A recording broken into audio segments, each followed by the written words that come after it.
McInerney from Croakey, and we're at VICSERV's Towards Recovery conference, and I'm here with two of the main organisers. On the right is Kim Koop, who's the CEO of VICSERV, and on the left is Lyn Morgain, who is the conference chair. That's right. So you're going to both run through to me, first up, so what's behind the conference for you? What are you trying to present here?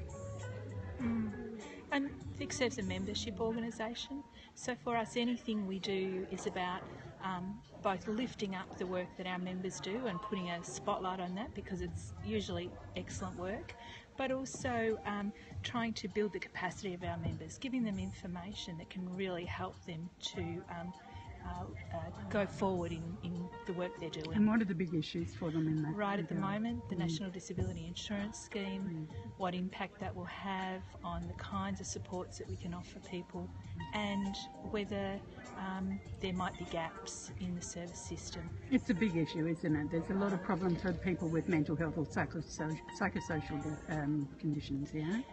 Can you give us at the moment, it's just really unclear. We're waiting to hear from the agency around the optimal supports for people with mental illness, and until that comes out, we just don't know what kind of supports, what price they'll be at, what kind of workforce. So there's just a lot of issues that are unknown yet that we still need to understand. Okay, so that was a big topic today. Lyn, what about you? What are you hoping that the conference will raise?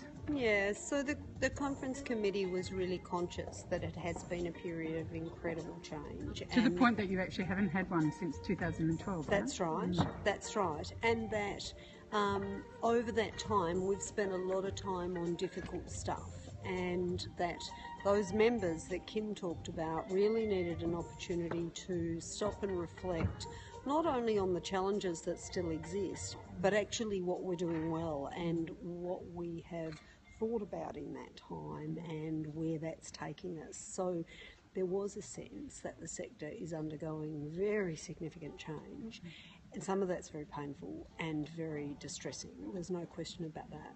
But equally, there's lots of new approaches, new ideas, new ways of thinking that are really sort of flourishing. So the aim was to try and sort of cross-pollinate, allow agencies that felt like they had some new insights, had some new ways of doing things, were Is there something you're thinking of with that? Is there a particular project or organisation that you had in mind? I think I'm thinking of the way in which particularly peer workers and the organisations they work in are really coming to the fore in terms of their opportunity to work within the new models. So it's not so much any individual agency, it's more like the networks across the sector are developing a language around. Some of it's a bit sort of what we must protect. You know, when you're under the most pressure, you sort of start to get very clear about what you think your particular offering is. And I think the Victorian community mental health system, without question, holds this considerable strength in this peer work space and in learning from lived experience. Not only peer workers, also professional workers, but it's really about what can we achieve in partnership that responds to this new policy environment, creates new opportunities, but does it in a different way. And that's what I'm hearing people talking about. Now, so far today, we're only in day one, we've got day two to come, so what have been your highlights as sitting in the chairs?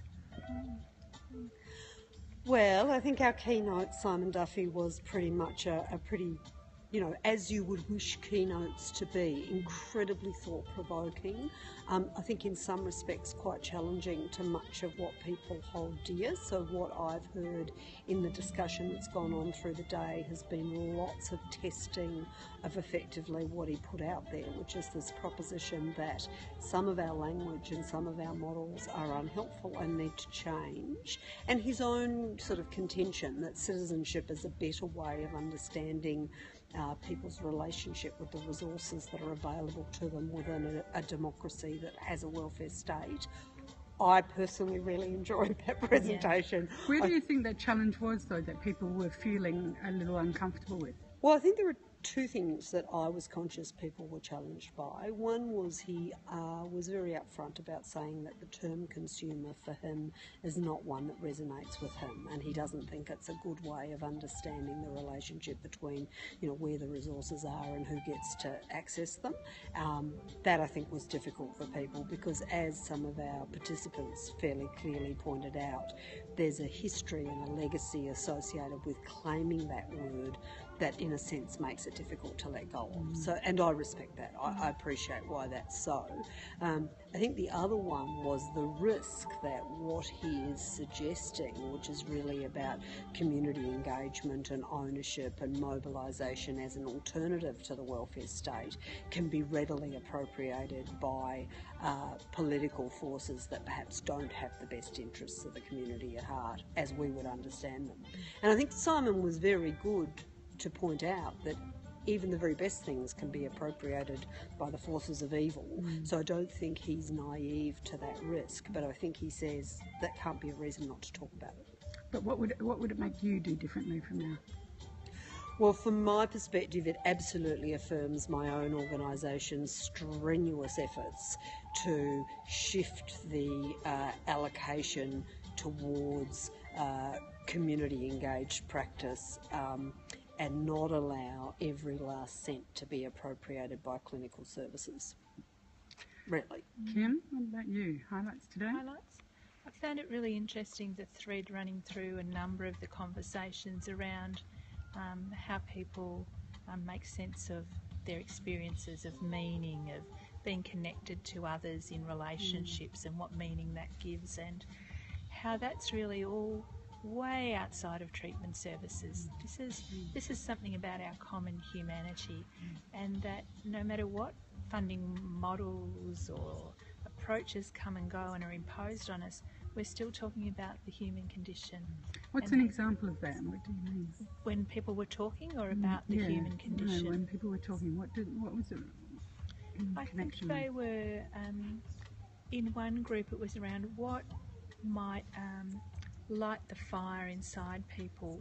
How might we light that fire inside them to move just from being disengaged to participating, and then really lighting a fire that can allow people to take up their full citizenship. So yeah, I found that really interesting. I think I was looking at some articles in the monthly magazine recently around anxiety, and the GP was writing about how he's treating a young man who had never really examined what it was he wanted to do, and as a result, from the treating doctor's point of view, this had led to a situation of great anxiety in the person. And I don't think we've been talking about those things for a while. Is that something that is going to come up a little bit tomorrow from Mark Salzer, isn't it? I think Mark will talk a little more about it in the inclusion conversation. Yeah. You know, I think what struck me, and just as you were talking, Kim, is that we really need to move from talking in these individualised, episodic, fairly mechanistic ways to be thinking much more about that relational piece. And I think you're absolutely right, and I think that's coming through stronger and stronger in the evidence just everywhere you look, that actually we are misguided in focusing exclusively on the sort of problematised populations, the populations that we think need our help, and we need to be thinking a lot more about the interrelationship between those that are seen to be empowered and hold resources and those who are seen to be disempowered and not hold resources, and that has excuse me, that's Mark's point, is that has a quantifiable clinical benefit. So it's not as if we think about, you know, health in its sort of biological way, and then we think about social structures and all of that, but rather the case for saying, it's all part of the same gig here, and if we can't think about those things, then we're not going to be able to deliver the outcomes we're seeking. And is the NDIS the structure that can allow that thinking? Look, I think that the issue with the NDIS is that it will do some things probably wonderfully. It will also no doubt do some things not so well, but it is not the only game in town, and it will absolutely not resolve a myriad of other issues, questions, problems within our communities and within individuals. And the risk here is that public policymakers think that this is, a magic bullet and is going to resolve every known social phenomenon. And it was never designed to do that. And I think what I hear our membership here saying is, but wait, there's other stuff that doesn't fit in NDIS, was never intended to fit in NDIS, but is nonetheless terribly important. And the risk here is that the public policy lens has moved quite dramatically to the NDIS and to those forms and models of public resource allocation. And that jeopardises a whole lot of stuff that people quite rightly are saying is very important, and that we cannot afford to be blind to those risks. An because they'll example bite us. of what it jeopardises? Well, I think in our case we'd say it jeopardises a lot of community mental health that has a focus on psychosocial rehabilitation. And that is not to be confused with any disregard or disrespect for the merits of NDIS. It's a different question, entirely a different question. And so I think what I've seen happen in the membership over the last few years is this real understanding not only of what's at risk, but also the value of the knowledge that this sector holds, and a real sense that that needs to be promoted and protected and shared. And Kim, what's coming up tomorrow? Oh, tomorrow? Highlights for you on the program? I'm so It'll be tired, over. Mari. I can't remember. I can't remember what's on tomorrow. And you've got... Well, we do. We have the Minister coming, and I hope that he will commit to a lot more information sharing. Certainly that's something that we really desperately need. What are you not getting? We're not hearing all the things we need to about the NDIS. And I think that that's because it's a difficult space between the state and Commonwealth. And whose role is it? And I think they both have a part to play. And I think it's a really big reform, and they're peddling pretty fast. But I hope that the Minister will commit to playing his part in sharing that information. We also have Mark Salzer giving us a different idea around social inclusion, perhaps a little more applied than Simon. Simon certainly took us up into a really big lofty space, which has been really refreshing, because when you ask, will the NDIS answer that? Yeah, maybe, in part. Will it do everything? No. And so to have a break from thinking the NDIS is everything by Simon's challenge was wonderful, because suddenly we might be able to think about this a little differently and to have the courage. But Mark will give us some more practical. So I think maybe this guy needs us to go. What is he? Yeah. Kim, I'll do one very quick question. He's doing this How are we looking with mental health so far in the federal election? Really getting lots of policy development done? Not so much. How are we going?